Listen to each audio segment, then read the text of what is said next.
Hello, this is Thomas Bufard, and this is my final iteration on my final level design homework. Uh, as we start out here, I've created a little starting lobby here just so that you can immediately, or just for a startup for the game, so that you can choose which team you're going to be on.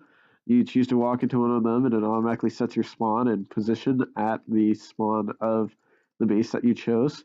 As a segue off here, I've decided to add in more to the upper team only area, little platforms up here where you can go out and get little archery posts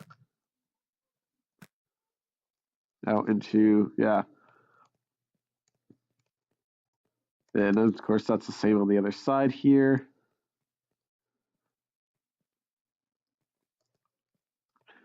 Coming in here, I added in a firework, so anyone around the map can tell when this has gone off. Well, I mean, you can always tell by the actual statement that says it there, but it's just a little extra bonus effect. One thing I did notice that I had forgotten that arrows are affected by, or well, that wooden buttons are affected by arrows. So I do have to change those.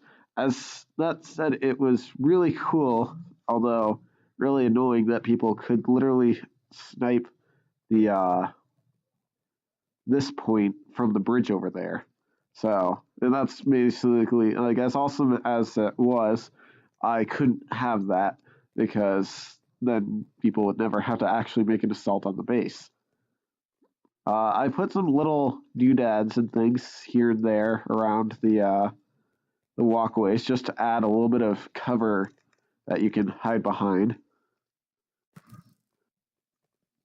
and potentially your rival enemies to hide behind. So yeah, just little things here and there that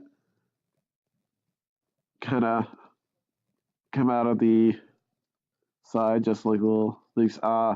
This being the final level, I decided to add in a little bit more actual, like, just style kind of thing. So we have the big lava fountain over there for purely for aesthetics, really. You can't even jump onto it. It's too far to get to. And even if you could, you couldn't get anywhere, so there's not really a strategic advantage to it. But yeah, just something to add to the iteration. Little lava flows here and there. I was speaking of the arrow thing. I did find that really awesome, and I was starting to consider doing things like, I don't know if it's saw, but doing things like the ability to, yeah, just shoot arrows at various random objects and be able to have them respond in a tactically advantaged way to you. Unfortunately, there's, first of all, very few surface areas where that works out for me, and second of all, it's not really that helpful. Like, especially like the arrow volleys ones, it's not going to actually get anywhere particularly well. And there's not too much else I can do, or like random potion effects on players, but then for the very fact that it's random means it's not very strategically useful. So unfortunately, I was able, or I did spend some time trying to figure out how to do that. That didn't end up coming to any fruition, but I still find that mechanic promising and might consider doing something on that for a future release. This is another area I forgot to replace that. Just have to check the other side before I send this in. Another thing I've done is there are now ladders up onto this area, because just to give players who are on this corner here somewhere else to run other than the long stretch of boardwalk, I guess, that's easily snipeable, and just give them a few more options in terms of maneuvering around the map.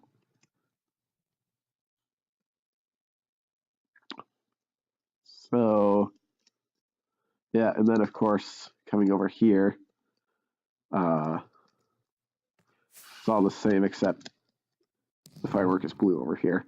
And that's, the idea, like, they want the other team wins, so they get their color.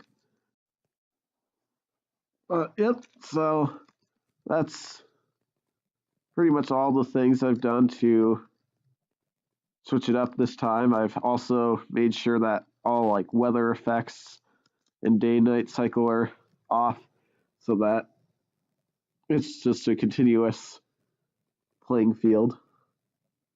And that is about it. Thank you for watching.